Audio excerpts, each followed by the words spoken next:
যে সারা জীবন ব্যাচেলার থেকে গেল, মুসলমান বাড়ির ছেলে, বুকের মধ্যে শ্রীমদ্ ভাগবত গীতা রাখতেন, সারাদিনে একবার করে খেতেন, আর খাওয়ার পয়সাটাকে সঞ্চয় করতেন। প্রতিটি সময় তিনি মেয়নীতি করার জন্য ব্যবস্থা থাকতেন।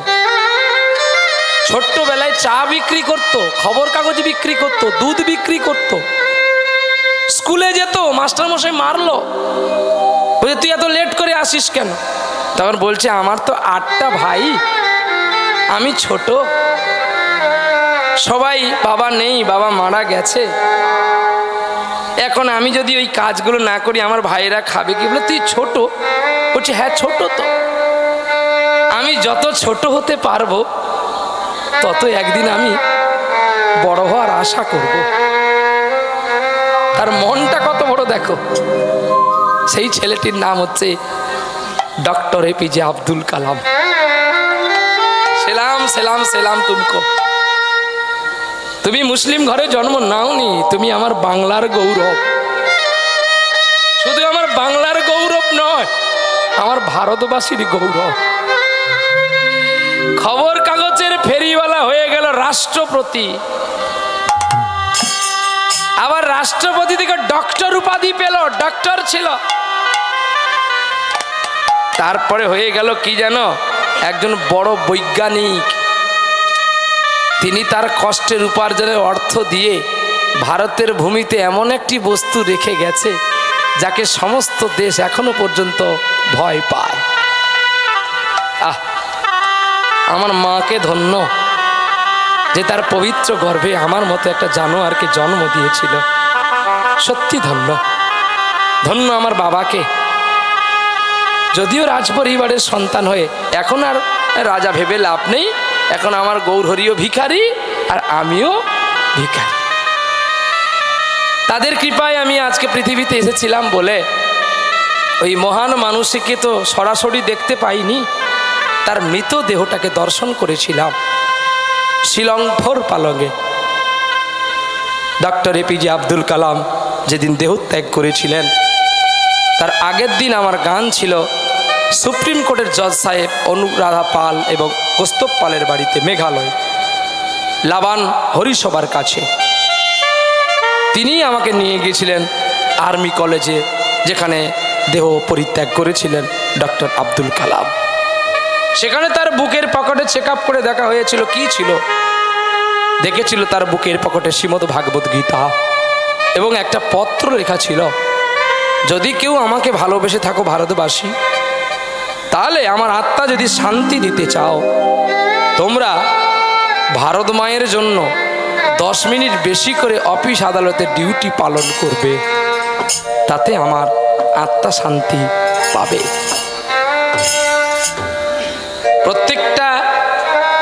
প্রত্যেকটি যারা দেশের জন্য প্রাণ দিয়েছে, বড় বড় বীর, তাদের জন্য আমরা স্কুল কলেজ অফিস আদালত বন্ধ রাখি, তাদের আত্মা শান্তি দেওয়ার জন্য। কিন্তু ইনি কি করলাম না, যদি একটু বেশি ডিউটি করা হয় আমার ভারত মাতা ভালো থাকবে।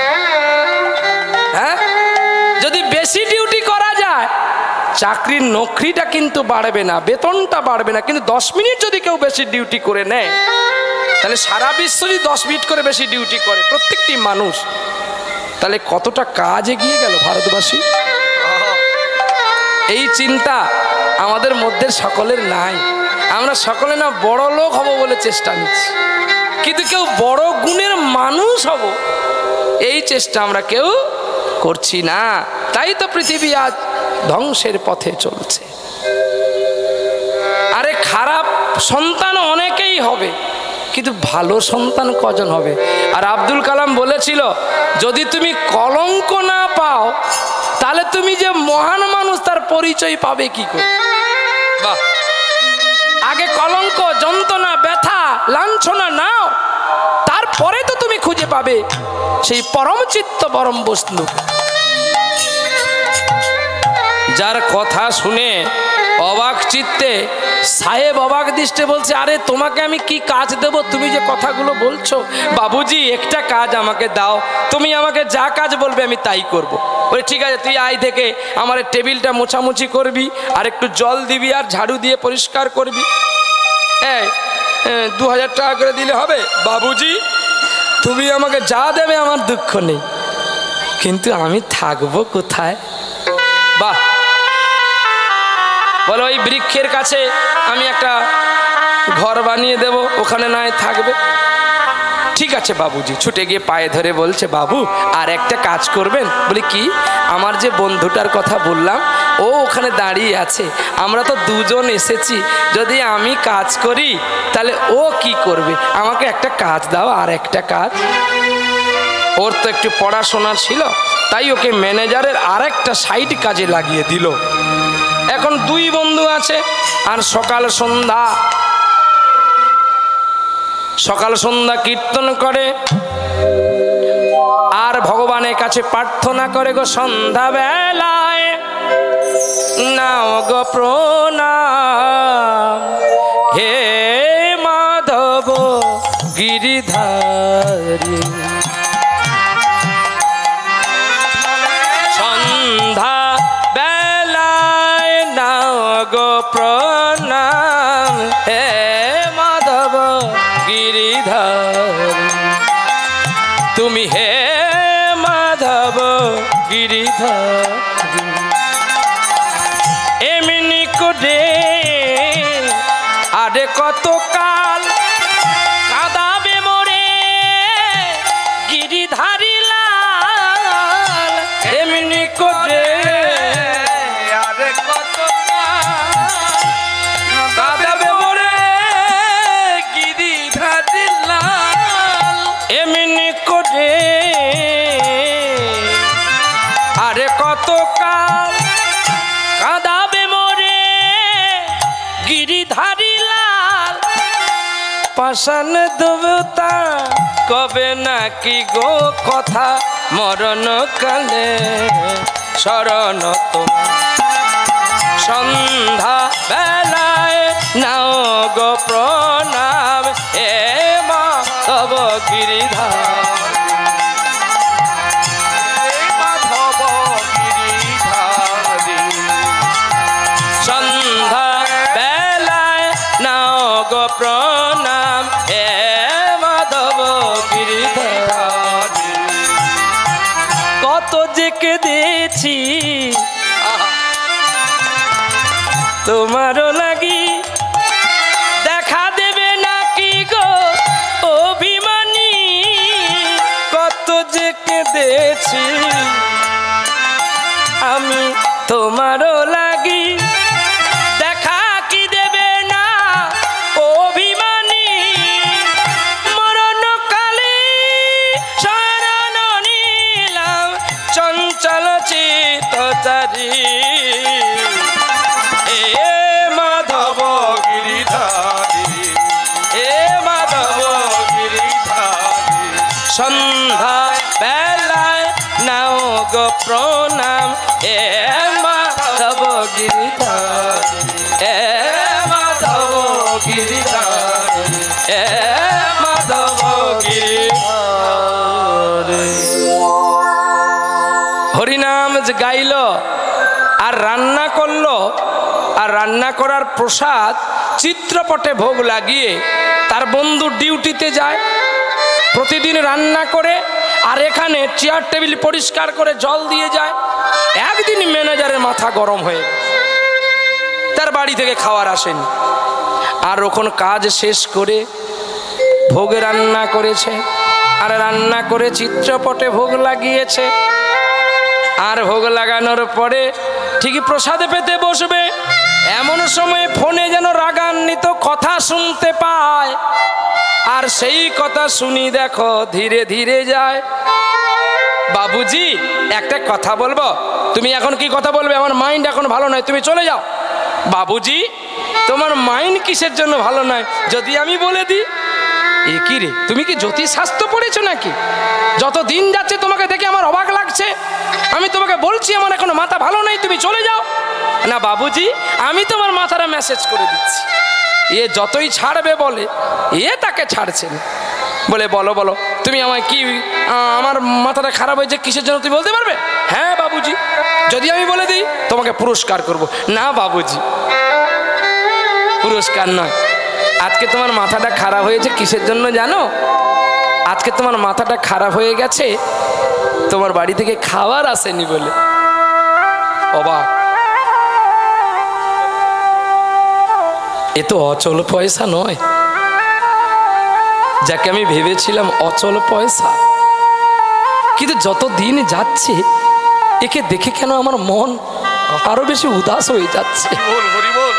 হ্যাঁ রে, তুই তুই কর্মায়ের ঘরে জন্ম নিয়েছিলিস রে। আমি যতই তোকে ঘৃণা করি ভুলে যাই, তোর এক একটা কথাই যেন আমাকে ভাবিয়ে তুলে। বাবুজি, তুমি তো আজকে আমার বাবা আর তুমি তো আমার মা।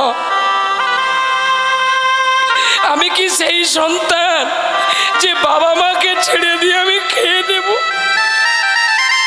বাবুজি, তুমি যদি মনে কিছু না করো, আমি কিছু রান্না করে গোবিন্দকে ভোগ দিয়েছি, তুমি পাবে বাবুজি।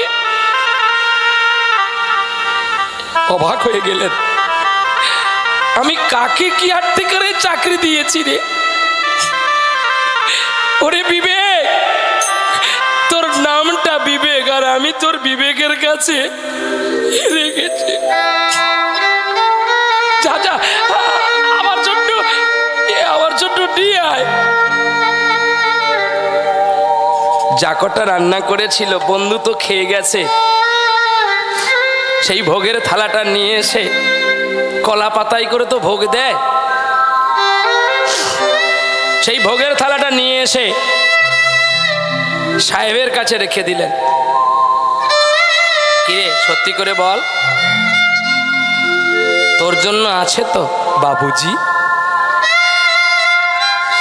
আমি আবার বানিয়ে নেব, তুমি খেয়ে নাও।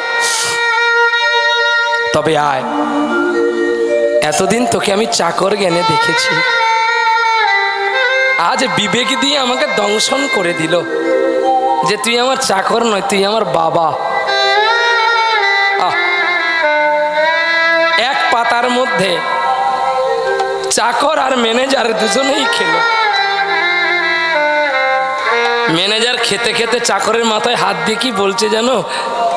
তুইও চাকর, আমিও চাকর। তুই ছোট চাকর, আমি বড় চাকর। এ কোম্পানিটি ভগবানের আর আমরা সকলে তার দাস।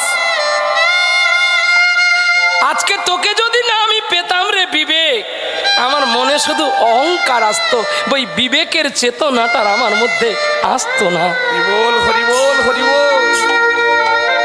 কোম্পানির ম্যানেজার বিবেককে এত ভালোবাসা শুরু করলো, তা দেখে জ্বলে উঠলো মনুষ্যত্ব। আর যত্ন করে বাবুর চরণ সেবা করে, ডাকার মতো ডাকলে তারে তবে তো পাওয়া যায়। ডাকার মতো ডাকলে তবে তবে পাওয়া যায়। এখানে অনেকেই কুম্ভ স্নান করে এসেছেন, কি করেননি আপনারা? কি গো, কারা গেছো কুম্ভ? হাত তোলো।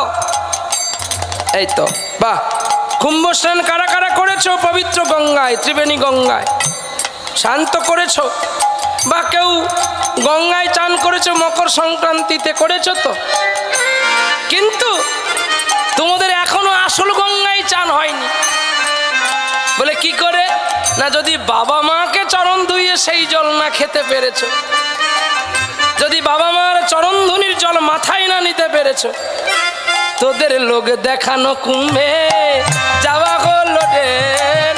লোক দেখানো কুম্ভে যাওয়া হলো রে তোর ওই আসল কুম্ভ রইল পড়ে, তোর লোক দেখানো দেখানো কুম্ভে যাওয়া হলো রে যারা বাবা মার সেবা নাই করে তাদের লোক দেখানো কুম্ভ চান করে রে বলে জয় রাধে শ্রী রাধে বলে যাওয়া কুম্ভে টান হলো রে আরে জয় রাধে শ্রী রাধে বলে সকল কুম্ভে টান ও রাধে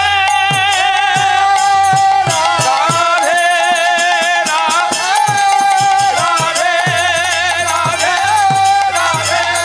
রাধে রাধে রাধে রাধে ওদের নকল কুম্ভে চান হলো রে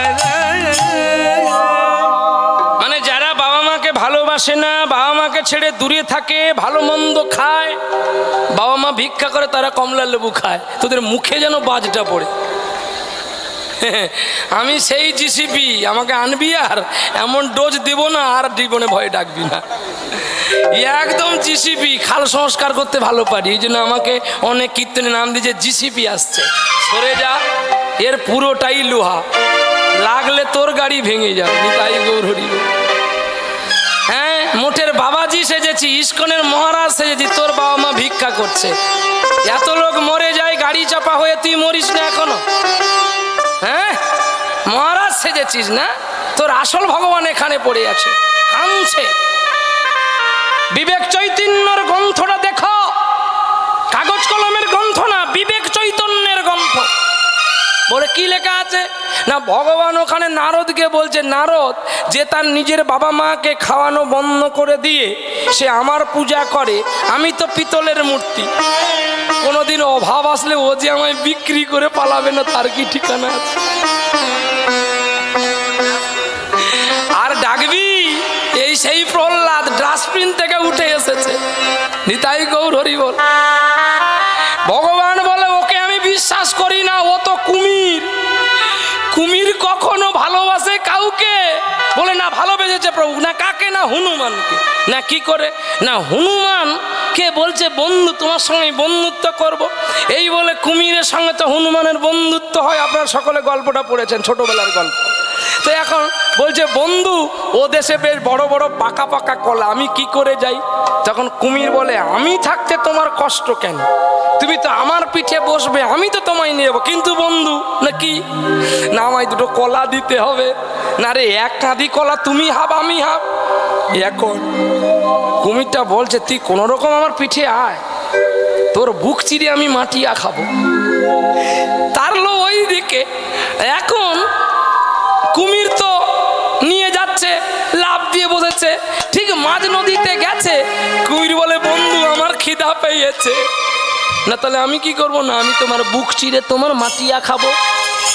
বলে বন্ধু তুমি সত্যি বোকা। বলে কেন? আরে তুমি তো বলতে পারতে আমাকে যে তুমি আমার মাটিয়াটা খাবে। আমার দুটো মাটিয়া, একটা তোমাকে দিতাম, একটা নয় বাঁচার জন্য রাখতাম। তুমি তাহলে কোথায় রেখেছো মাটি? আরে আমি তো গাছে তুলে রেখে দিয়েছি। বলে বন্ধু তুই একটা আমাকে দিবি, কথা দে। বলে তোর মাথা ছুঁয়ে বলছি, কিন্তু ভাই তুই যদি দুটো খেয়ে নিস আমি তো মরে যাব। না না না, তো একটা খাবো। এখন কি বোকা কুমির দেখো, হনুমান গিয়ে পাকা কাঁদির কলা নিয়ে কুমিরের পিঠে বসেছে, বসে আনন্দে পাশে সে লাফ দিয়ে গাছে উঠে বলছে, কুমিরে গায়ে করে পায়খানা করে দিয়েছে। বলছে হাঁ কর, দিচ্ছি মাটিয়া। কুমির হাঁ করে আছে আর বানর পায়খানা করে দিয়েছে। বলছে তুই আমাকে পায়খানা দিলি? বলে তোর মধ্যে মূর্খ আর কেউ আছে? কারোর মাটিয়া গাছে থাকে, সে বেঁচে থাকে। হ্যাঁ রে মূর্খ, তুই দূর হয় এখান থেকে, তুই না আমার বন্ধু, তুই বিশ্বাসঘাতক বন্ধু। ঠিক তদ্রূপই যে সন্তান বাবা মাকে খেতে দেওয়ার ভয়ে, খেটে খাওয়ার ভয়ে তারা মোট মন্দিরে পালিয়ে যায়, তারা কোনোদিন ভগবানকে পাবে এটা সিদ্ধান্তে ভুল, কোনোদিন পাবে না। বলে কেন? হ্যাঁ, বাবা মার অনুমতি নিয়ে বাবা মাকে দেখাশোনা করো। আমি সবার কাছে বলছি, আমি যে ভুল করেছি আপনারা এই ভুল কোনোদিন কেউ করবেন না। এখন আমি ভুলের মাসুল গুনছি, কিন্তু গুনলে তো আর হারানো দিনটা আমি আর ফিরে পাবো না। তাই যতটুকু পারি কক্ষের আড়ালে থেকে পিতা মাতার সেবাটাও করে যাই। আমি এখন বাবা মাকে রেখে এসেছি বৃদ্ধাশ্রমে। আর আপনারা আমাকে ডেকে নিয়ে এসে আমার কীর্তন শ্রবণ করেন। বৃদ্ধাশ্রম মানে মানে মাসে মাসে একটু পয়সা পাঠাই।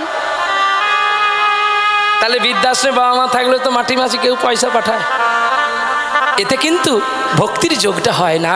ভক্তির যোগ করতে গেলে নিজে হাতে বাবা মার সেবা করতে হবে যতটুকু পারো। এটুকুই হচ্ছে পুত্রের কাছে পিতামাতা আশা প্রাপ্তি করে। চলো নিতাই গৌর, যেই কথাগুলো শোনালো অমনি মনুষ্যত্ব তো ধীরে ধীরে জ্বলছে। কি করা যায়, কি করা যায়? প্রতিদিন মনুষ্যত্বের কাছে রান্না করে আর বিবেক গোবিন্দকে ভোগ দেয়। আর বিবেকের কাছে প্রসাদ পাওয়ার পর থেকে বিবেক আর বাড়ি থেকে খাওয়ার আনে না, ওই বিবেকের খাওয়ার খায় ম্যানেজার বাবু, ওইখানে প্রসাদ পায়। আর প্রসাদ পেতে পেতে তার মনটা শুদ্ধ হয়ে উঠল গো। আর মন আনন্দে প্রতিদিন ফুল তুলে মালা গেতে গায় আর হরিগুণ গান করে গো। প্রেম ভরে মনে রে গা গো, বলো রাম কৃষ্ণ নাম, শ্রীরাম কৃষ্ণ নাম, শ্রীরাম কৃষ্ণ নাম। ভোলে মনে রেখো রাম কৃষ্ণ নাম, রাম কৃষ্ণ নাম, রাম কৃষ্ণ নাম। প্রেম ভরে মনে রে গা গো, রাম কৃষ্ণ রাম, শ্রীরাম কৃষ্ণ রাম, শ্রীরাম কৃষ্ণ রাম। প্রেম ভরে মনে রেখো রাম কৃষ্ণ নাম, রাম কৃষ্ণ নাম, রাম কৃষ্ণ নাম। অন্তরে ভজন করো রাধা কৃষ্ণ শ্যাম, অন্তরে ভজন করো রাধা কৃষ্ণ নাম। অন্তরে ভজন করো রাধা কৃষ্ণ শ্যাম, শিব কালী ব্রহ্মা বিষ্ণু শ্যাম সীতারাম, শ্রীরাম কৃষ্ণ রাম, রাম কৃষ্ণ রাম। রাম কৃষ্ণ রাম। প্রেম ভরে মনে রেখো রাম কৃষ্ণ রাম, রাম কৃষ্ণ রাম, রাম কৃষ্ণ রাম। একই বিনতে ফুটিল রে রাধা কৃষ্ণ শ্যাম, এক বৃন্দে ফুটিল রে রাধা কৃষ্ণ শ্যাম। একই বিনতে ফুটিল রে রাধা কৃষ্ণ শ্যাম। এক বৃন্দে ফুটিল রে রাধা কৃষ্ণ শ্যাম। জন্ম মরণ সাথী শ্রীরাম কৃষ্ণ নাম, জনম মরণ সাথী রাম কৃষ্ণ নাম। শ্রীরাম কৃষ্ণ রাম, শ্রীরাম কৃষ্ণ রাম, শ্রীরাম কৃষ্ণ রাম। প্রেম প্রেম ভরে গৌরে সবাই রাম কৃষ্ণ নাম, রাম কৃষ্ণ নাম, রাম কৃষ্ণ নাম। প্রেম ভরে মনে রেখো রাম কৃষ্ণ নাম, রাম কৃষ্ণ নাম, রাম কৃষ্ণ নাম। প্রেম বলে বলো রাধা রানী কি। দেখো সাধুর গুণটা দেখো আর অসাধুর গুণ দেখো। অসাধু সদাই খুঁজবে, সাধু বেশে থাকলেও একটু পেঁয়াজি খাওয়ার মন হয়। যারা অসাধু, সাধু সেজে আছে শুধুই একটু পকড়া খাবে, ফাঁকা পেলেই শালা কুমিরের জাত তো। সে তো সেজেছে বাবাজি। শিগালকে যদি বনের রাজা সাজান সে কোনদিন রাজা হবে? হ্যাঁ, শিগালকে ধরতে গেলে তাহলে কি করতে হবে না, আশেপাশে আরো দুটো শিগাল ছেড়ে রাখতে হবে। ওরা যখন হু হু বলবে ও তখন হু করতে গেলে ধরা পড়বে। ঠিক তেমনি যে প্রকৃতপক্ষের সাধু হবে সে সদাই আশা করবে কি বলো দেখি, একটু যেন প্রসাদ পাই। কি গো, আজকে দুপুরে খোঁজ করিনি একটু প্রসাদ দাও, আজকে সকালে খোঁজ করিনি একটু প্রসাদ দাও। বৈষ্ণব যারা হবে তারা তারা বাবা খেয়েছে কিনা আগে লক্ষ্য করে নিবে প্রসাদের কাছে।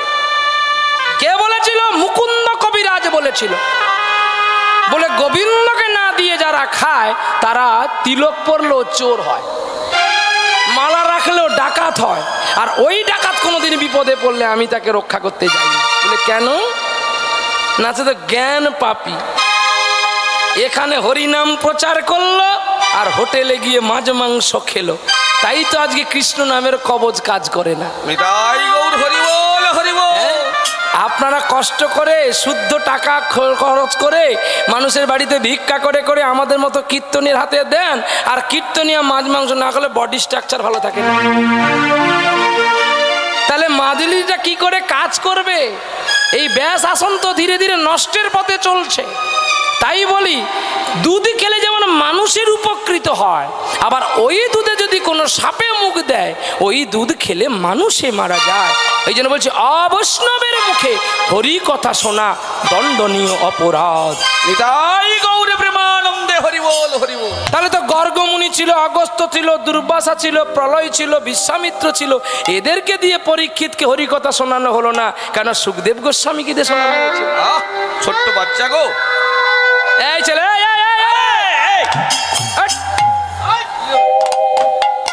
আমি নাক টিপলে গাখের দুধ বেরোবে সে কিনা আজকে হরি কথা বলতে এসছে। আরে তোরে না, আরে ভয় পড়ে গেছে। গর্গ অগস্ত্য প্রলয় দুর্বাসা বলছে এই ছোড়া তোর নাক টিপলে তোর গাল টিপলে তোর দুধ বেরোবে, তুই কিনা হরি কথা শোনাবি? বলে একটু দাঁড়াও। এমন একটা ব্যাখ্যা করলো যে ব্যাখ্যাটা শুনে ঋষি গর্গ অগস্ত্য প্রলয় সকলে বসে পড়লেন। বলছে বৃষ্টি তো হয়, বৃষ্টি তো সব জায়গায় হয়। যে চাষির জমিনটা উঁচু সে আগে দিয়ে আল ঘিরে রাখে, কেন বলো তো? তার জল যদি পালিয়ে যায় কালকে আর সে ধান লাগাতে পারবে না। কিন্তু আল দিয়ে আসলো, সকালবেলায় যখন গিয়ে দেখে মাঠে একটু জল নাই। আপনাদের যদি বলে আশেপাশে আমার এই উঁচু জমিনের কাছে তো আপনাদের জমিন আছে, আমি যদি গিয়ে আপনাদের বলি যে আমি ধান লাগাবো তোমরা একটু জল দাও, আপনারা দেবেন আমাকে? আপনারা একটা উত্তরই বলবেন, আমি তো তোমার আল কাটিয়ে জল নিইনি বাবা, তুমি অন্য কোথা থেকে জল নিয়ে এসে চাষ করো। তাই কৃষ্ণ নামের বাসরটা একটু উঁচুই হয়। কেন জানো না? এখান থেকে যে সার জলগুলো গড়বে এতেই আপনাদের চাষ হয়ে যাবে, আর আপনাদের সার দোকানে কিনতে হবে না। তাই এই জন্য সাত্ত্বিক বৈষ্ণব, সাত্ত্বিক ব্রাহ্মণের কাছে হরি কথা, কৃষ্ণ কথা আস্বাদন করতে হয়। সে যাই করুক না কেন শুধু জানতে হবে সে প্রসাদী কিনা। যদি সে প্রসাদী হয় তার কবজমালা কাজ করবেই করবেই করবে। তার কারণ সে একটা মানুষকেই শুধু চিনে। মেঘের যেমন ঝর্ণায় আছে, ঝর্ণার নদী আছে, আর আমার আছো তুমি, শুধু তুমি, আমার আছো তুমি, শুধু তুমি। ওরে মেঘের যেমন ঝর্ণায় আছে, ঝর্ণার নদী আছে, আমার আছো তুমি, শুধু তুমি, আমার আছো তুমি, শুধু তুমি। বৃক্ষের যেমন পাতায় আছে, ওই পাতারও বৃক্ষ আছে, আমার আছো তুমি, শুধু তুমি, আহা, আমার আছো তুমি, শুধু তুমি। প্রেম এসে বলো রাধার মন কি, আমার আছো তুমি কি। যেন মরণকালে ফাঁকি দিও না কানাই, যেন তাই আজ থেকে তুমি ডেকে রাখি, যেন মরণকালে তোমার চরণ দেখে যেতে পারি, দেখে যেতে পারি। মাধব চিন্তন মাধুর্যময় বৃন্দাবনে প্রতিদিন যাচ্ছে, তো একদিন মনুষ্যত্ব তার বন্ধুকে ডেকে বলছে, বন্ধুরে কি শোন, আরে একটা কথা বলবো তোকে, বলবি তো? তুই জানিস না আমাদের কত টাকা হয়েছে জানিস? টাকা? আরে হ্যাঁ রে, 2 বস্তা টাকা হয়ে গেছে। সে কি 2 বস্তা টাকা হয়ে গেছে তুই বলিসনি কেন? আমি ভাবছি কি জানিস বন্ধু, কালকে আমরা বাড়ি যাব। কেন না, বাড়ি গিয়ে ওখানে একটা কারখানা করব বড় করে, আর একটা মন্দির করব।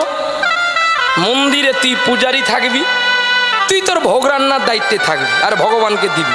বেশ, আর আমি কারখানার মালিক হয়ে থাকবো, কারণ আমি হিসাব নিকাশটা ভালো জানি। বিবেক বলছে তুই যা করবি কর, আমি দুটো প্রসাদ পেলেই হলো, আর আমার কিচ্ছু দরকার নেই। মনুষ্যত্ব ভাবছে এরকম যদি আর দুটো বন্ধু পেতাম জীবনটা আমার ভালো ভালো হয়ে উঠতো। তো এখন কিন্তু কি বলে এই কোম্পানি থেকে বিদায় নেবে? হেন সময়ে মনুষ্যত্ব বিবেককে বলছে, ওরে মনুষ্যত্ব, কি তুই আমরা কি করে এই কোম্পানি থেকে যাব? যারে এত খেলাম, যারে এত পড়লাম, অসময় যে আমাদের ঠাঁই দিল, যদি তার কাছ থেকে আমরা পালিয়ে যাই তাহলে আমাদের অচল হয়ে যাবে জীবন। না না, জীবনে বাঁচতে গেলে কখনো কখনো একটু মিথ্যার আশ্রয় নিতে হয়, পরে আবার ভগবানের কাছে সারেন্ডার করে নেব। ঠিক আছে চল, কি মিথ্যাটা বলবি? না কালকে আমাদের বাবা মায়ের শ্রাদ্ধ বাৎসরিক শ্রাদ্ধ ক্রিয়া বললে আমাদের ছেড়ে দেবে, আর আমরা ঠিক হেঁটে হেঁটে যাব, গাড়িতে যাব না। বলে কেন? না গাড়িতে টাকা বস্তা চুরি হয়ে যাবে। কায়দা দেখেছো? হ্যাঁ, মনুষ্যত্ব বিবেককে নিয়ে পরের দিন সকালে বেলায় সাহেবের কাছে গেল, সাহেবের কাছ থেকে ছুটি নিল, আর যেই ছুটি নিয়েছে সাহেবের চোখে জল। কেন বলো তো? প্রতিদিন বিবেক আমায় নাম শোনাতো, প্রতিদিন বিবেক আমায় রান্না করে গোবিন্দকে দিয়ে আমায় দিত। অচল পৃথিবী ভালোবাসে না, মায়ায় বাঁধে রে। অচল পৃথিবী ভালোবাসে না, মায়ায় বাঁধে রে। অচল পৃথিবী ভালোবাসে না, মায়ায় বাঁধে রে। ভালোবাসার অভিনয় করে আমায় ছেড়ে যায় রে। অচল পৃথিবী ভালোবাসে না, মায়ায় বাঁধে রে। অচল পৃথিবী ভালোবাসে না, ওরে মায়ায় বাঁধে রে। আসি বলে গেল কালা, আর তো এলো না।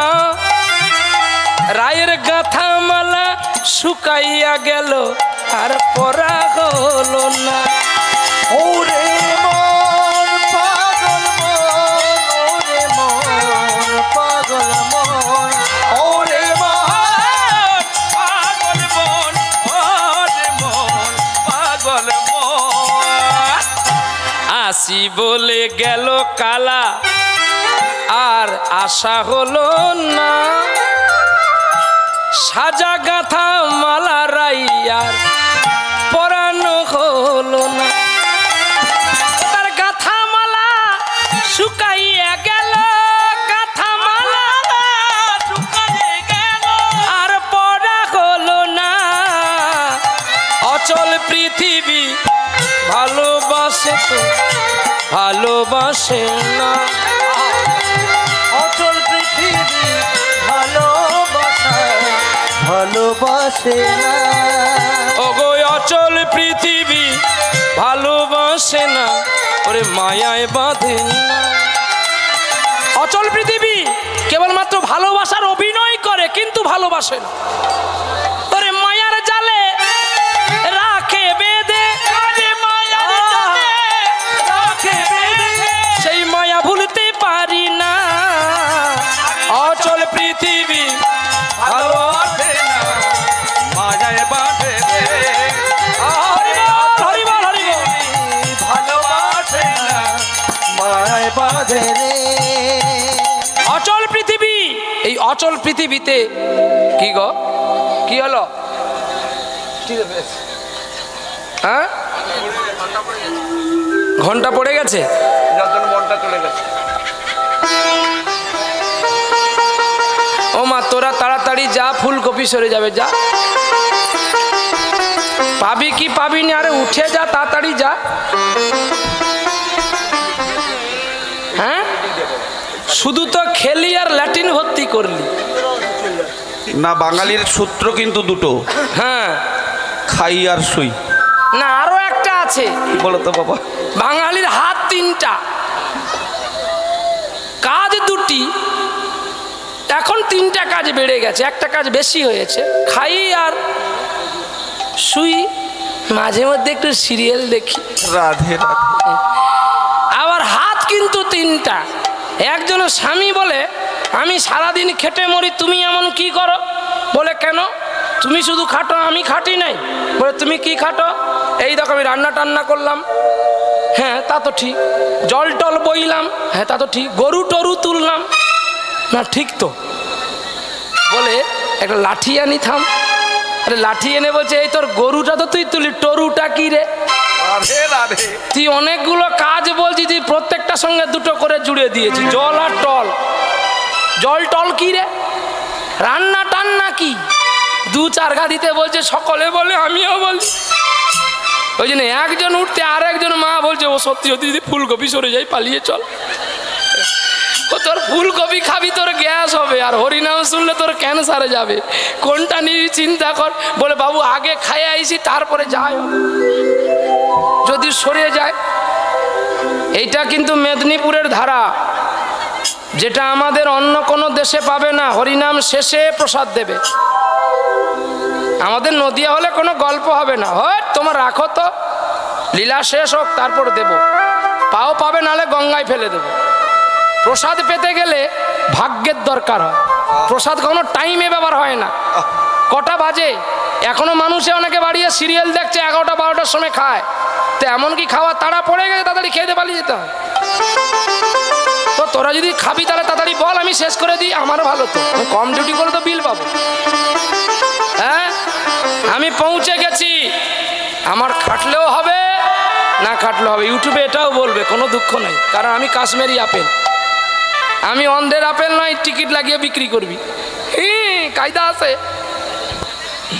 প্রেম সে বলো রাধা রমন কি যায়, আপন আপন কি যায়, ভক্ত আর ভগবান কি যায়। বা হয়তো ভালো লাগছে না বলে উঠে পালিয়ে যাচ্ছে, এও তো হতে পারে নাকি? যদি বলেন যে না ঠিক করে চলো বাবা, আমি আমার ঠিক করে চলে যাবো। আমি শুধু তোমাদেরকে একটা একটা করে বোঝাচ্ছি যে মানুষের কাজ হচ্ছে ভালো করে বুঝিয়ে নেওয়া, আর আমার কাজ হচ্ছে ভালো করে মানুষকে বুঝিয়ে দেওয়া, এটাই আমার কাজ। যদি শ্লোক দিয়ে পদাবলী দিয়ে গাইবো কেউ বুঝতে পারবি না, এই জন্য বাংলায় একটা একটা করে বলে বলে যাচ্ছি। চলো যার যেমন ভাব তারই তেমন লাভ। এখন দেখতে দেখতে সকালবেলায় যখন এই কথাগুলো বলল সাহেবের কাছে, সাহেব বলছে মিছে তুমি আমাকে অভিনয়ের ভালোবেসেছিলে বিবেক, কারণ এতদিন আমি কোম্পানি চালিয়েছি, আমি কোনোদিন কারোর কাছে এত আসক্তি হইনি যা আজকে তোমার কাছে আমি আসক্তি হয়ে গেছি। ঠিক তেমনি আমরাও যারা সংসার থেকে এসেছি, কোনোদিন না কোনোদিন সংসারে কথা হলে তো আমাদের একটু কষ্ট হয়, হয় না? হ্যাঁ 364 দিন আমার কষ্ট হয়নি। ঠিক সরস্বতী পুজোর পরে যখন আমি আসবো না ফিরে আমার বাড়ি থেকে, তখনই আমার বেশি কষ্ট হয়, কারণ কত বন্ধুর সঙ্গে খেলেছি, তাদের সঙ্গে দেখা হয়, আর সকল আত্মীয়কে ফেলে দিই যখন আমাকে পালিয়ে আসতে হয়, একটু কষ্ট হয়। আবার গাড়িতে বসে গেলে কষ্টটা পালিয়ে যায়, কিন্তু ওইটুকু সময় আসতে বড়ও কষ্ট হয়। কারণ কেন জানো, আমরা তো সকলে মায়ার দাস। মায়া শব্দে মেয়ে নয়, মায়া শব্দে নারী নয়, মায়া শব্দে মমতা, মোহ। এই মোহটা গুণময়ী মম মায়া দুরত্যয়া, এই মোহমায়াটা চৈতন্য মহাপ্রভু ছাড়তে পারেনি। কি করে? দেখো প্রমাণটা চৈতন্য চরিতামৃতে। যখন পুরীধামে মহাপ্রভু থাকতেন, যখন পুরীধামে মহাপ্রভুকে দেখার জন্য নদিয়াবাসী যেত, তখন মহাপ্রভুদের জড়িয়ে ধরে বলতো, বলো না আমার নদিয়াবাসী কেমন আছে, হরিবল হরিবল, বলো না আমার মা শচী দেবী কেমন আছে, বলতে পারো আমার অভাগিনী বিষ্ণুপ্রিয়া কেমন আছে।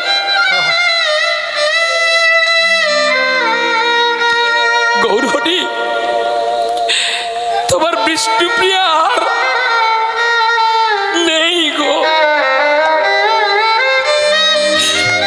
তোমার জননীও আর নেই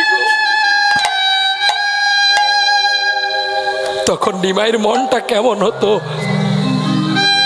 ঠিক তেমনি আমরা প্রত্যেকে মায়ার দাস। ভগবান যদি মায়া মোহ না ভুলতে পারে তাহলে ভগবানের উপরে কি আর আমরা? দাপর যুগে ঋণ করলো, কলিযুগে পরিশোধ দিল চৈতন্য মহাপ্রভু রূপে ভগবান ব্রজের কানায়। তাহলে তিনিও তো মায়ার বদ্ধ দাস, আমরা তো ছাড়। বিবেককে জড়িয়ে কাঁদছে, কালকে তুই আসবি তো? বলে আমি আসব। এই বলে দুই বন্ধু মাথায় পুটলি নিয়ে কাঁধে ঝোলা নিয়ে চলছে, আর বিবেক হরিনাম গাইতে গাইতে চলছে গো। গুরুপ্রদে মন আছে যার, পারে যাওয়ার ভাবনা। আরে গুরুপদে মনে আছে যার, পারে যাওয়ার ভাবনা। ওরে সদাই থাকিবি মনানন্দে,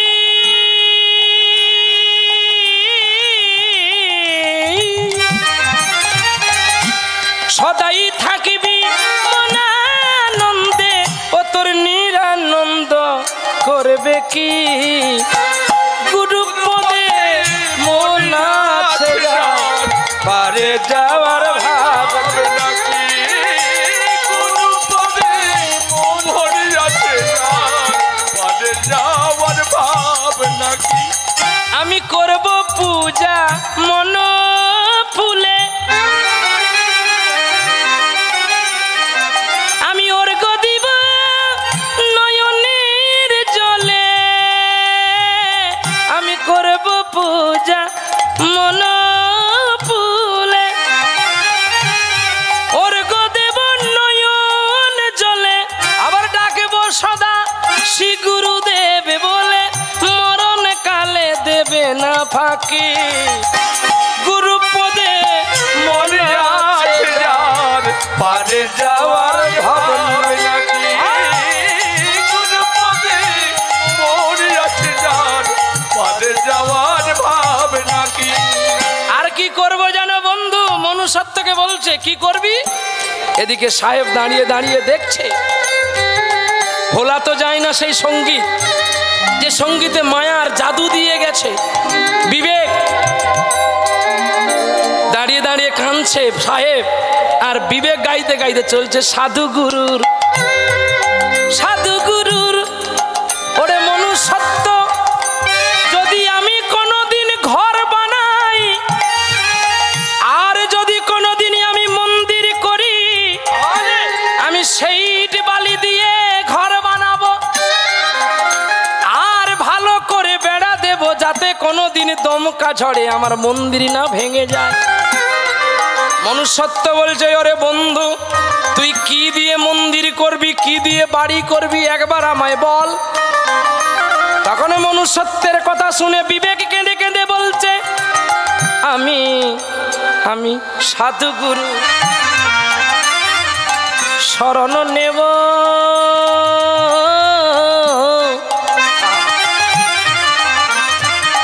তাদের চরণ ধুলায় আমার ঘর বানাও।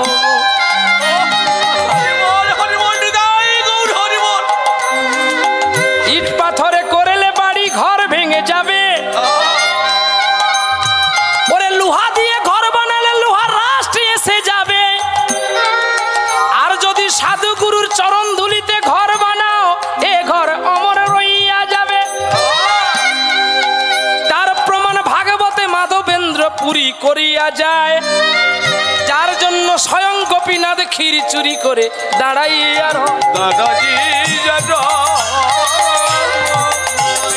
আমি সাধু গুরু। কিরে আর উঠবি না? প্রসাদ খেতে যাবি না? আমি সাধু গুরুর শরণ নেব, তাদের চরণ ধুলায় ঘর বানাবো। আর কি করবো জানো? আমি হরি নাম দিয়ে আমি বেড়া দিব, হরি নামে আমি বেড়া দেব। ওরে দমকা ঝড়ে করবে বাকি, আমি হরি নামে বেড়া দেব,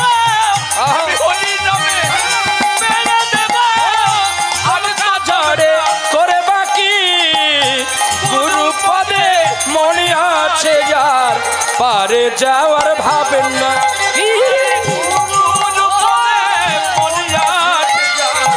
পারে যাওয়ার ভাবে নাকি অধম কেঁদে তাই তো বলে ডুবদে রে মন গুরুর চরণ তলে আরে যথম কেন ভেবে বলে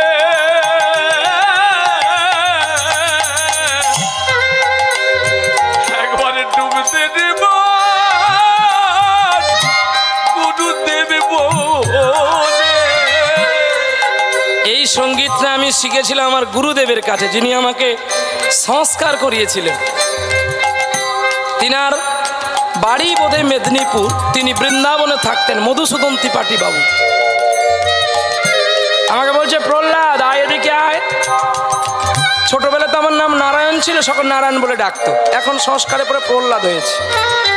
তা বলছে শোন এদিকে শোন, এই গানটা ভালো করে শিখে নে, প্রতিদিন গাইবি, যত ঝড় আসুক না কেন সাইড দিয়ে পালিয়ে যাবে, তোর গায়ে লাগবে না। তা আমি যখন দেখি যে আজকে বোধহয় আমার মৃত্যুবান রেডি হয়ে গেছে, তখন আমি গুরুকে স্মরণ করে নিই, গুরুদেব তুমি ছাড়া আমার কেউ নেই, তুমি একবার এসে আমাকে বলে দাও। বাহ, কালকের যে ঝড়, সে ঝড় আমার গুরুদেব বলে আমাকে পার করেছে। ওরে বাবা, সে ঝড় আপনারা কেউ কেউ হয়তো দেখেছেন, সে ঝড় মারাত্মক ঝড়। সে ঝড়ের কবলে যে পড়বে সে এমনিতে মুচড়ে মরে যাবে, নিতাই গৌরী। কিন্তু দেখতে আমাদের এমনি, আমাদের মনে হিংসা বড়। কেউ কখনো যুদ্ধক্ষেত্রে 1 ইঞ্চি দেওয়াল ছাড়বে, ঠিক তেমনি সঙ্গীতে হিংসা বেশি। আর সঙ্গীতে যদি কেউ সরল থাকে সে কিন্তু সবকে জয় করতে পারে, হিংসায় অভিমানে মঞ্চকে জয় করা যায় না। সাধুগুরু শরণ নিবি, চরণ ধুলায় ঘর বানাবি, আবার হরি নামের বেড়া দিবি। দেখি দমকা ঝড়ে করে কি, বলে হরি নাম দিয়ে আবার বেড়া দেওয়া হয়। বলে কি করে হরি নামে বেড়া দেবো? প্রমাণ তো নল রাজাকে দিয়েছিল না একটা বৈশিষ্ট্য ক্ষমতা। কি ক্ষমতা? না তুই রাম নাম যেখানে লিখবি জলে ফেললে ভেসে যাবে। যখন সাগর বন্ধন হয়েছিল, সেই সাগরে কাকে দেওয়া হয়েছিল পাথরগুলো? নল রাজাকে। নল রাজা রাম নাম লিখে দিয়ে পাথরগুলো ফেলে দিতেই তো পাথরে সেতু বন্ধন হয়ে গেল। আর সব সেতু বন্ধন করতে গিয়ে রামের বেশি সৈন্য মরেছিল। কেন? আস্তে, এই যে বাবু শোনো আস্তে। রামের সৈন্য কেন বেশি মরেছিল বলুন তো, বলতে পারবেন? হ্যাঁ? আর রাবণের সৈন্য কম মরেছিল কেন? প্রতিটা শব্দে তাদের মুখে ছিল কিন্তু রামের নাম। কাদের? রাবণের সৈন্য। রামের সৈন্যকে মারতে হবে আর রামকে মারতে হবে। তুই মারবি পরে, আগে কার নামটা নিলি? বল। হ্যাঁ কি গো, আমি যদি মরার সময় রাম নাম ভজন করে নি, যমরাজ আমাকে মারতে পারবে? সে তো দূরে সরে যাবে। তাই দেখো রামের সৈন্যগণ তাড়াতাড়ি মরলো কেন? না, ওরা তো শুধু তার মুখে একটা কথা, রাবণকে মারবো আর রাবণের সৈন্যকে মারবো। তা একদিন বীর হনুমান ভগবানকে জিজ্ঞাসা করছে, প্রভু আমরা তোমার দাস হয়ে আমরা কেন এত সৈন্য মরে গেল আর রাবণের সৈন্য কেন কম মরল? ভগবান বলছে, আমাকে যদি কেউ প্রতিদিন তুলসী পাতা দিয়ে পুজো করে, ঘি মাখন খেতে দেয়, আমি কি তার? এটা তুই ভাবলি কি করে? আর যে আমাকে কাঁচা লঙ্কা দিয়ে ভাত দেয়, চোখের জল দিয়ে নিবেদন করে, আমি যে তার নয়, তুই ভাবলি কি করে? দেখেছো কি ব্যাখ্যা? দেখো, এই জন্য শাস্ত্র যত পড়বেন আপনার জ্ঞান তত আরো প্রস্ফুটিত হবে। পৃথিবীর মধ্যে সবচেয়ে কোন ফুল গোবিন্দের প্রিয়? যে ফুল 5 দিন থাকে। তোমাদের এই কোলাঘাটে হয়, ওই নালাইগুলোয় হয়।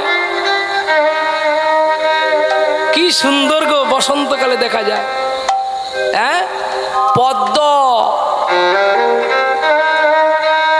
পদ্মে বেশি মধু আছে, এছাড়া অন্য কোনো ফুলে এত বেশি মধু নাই। পদ্মের মর্ম গুবরে পোকা জানে কি গো? অধিক্ষ যারা গুবরে পোকা, যারা মাছ মাংস খায় গুবরে পোকা।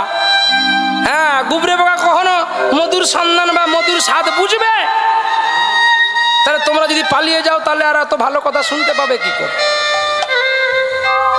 এই গুবরে পোকা মধু পোতার একটা ব্যাখ্যা আছে গো, বলতে হবে। ছেড়ে যাই, লীলাটা নিলয় করি নাকি? লীলাটা সমাপ্ত করি। হ্যাঁ, সেবার জন্য ব্যস্ত মরেছি রে, সেবার জন্য আপনার ব্যস্ত হচ্ছেন? হ্যাঁ, ব্যস্ত হবেন না। নিতাই গৌর হরি বল। এই এখন সুতপা মুনি ব্যাখ্যাগুলো শোনো ভাগবতে। যারা ত্যাগী থেকে ভোগ করে আর ভোগীদের কি বাসনাটা হয় এবার দেখো।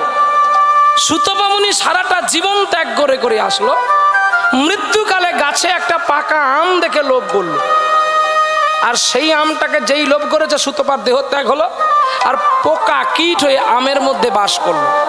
আর একটা চাষি তিনি পায়খানা করে গিয়েছিল, আমটা সেই পায়খানার উপরে পড়ল।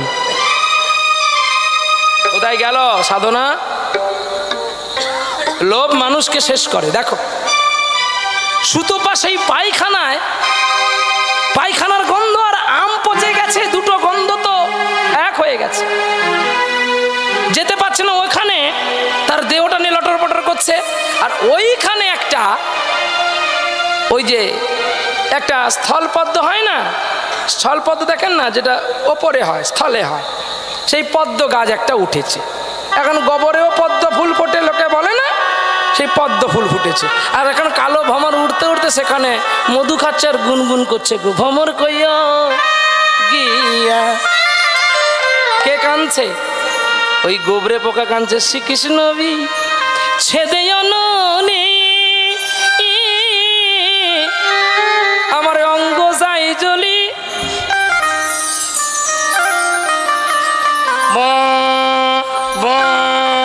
কে? কালো ভ্রমর কান পেতে শুনছে, অঙ্গ যাই কে গায় এত সুন্দর গান? তখন ভোমরা বলছে, তুই কে রে, ভালো করে গা। বলে, বন্ধু আমি।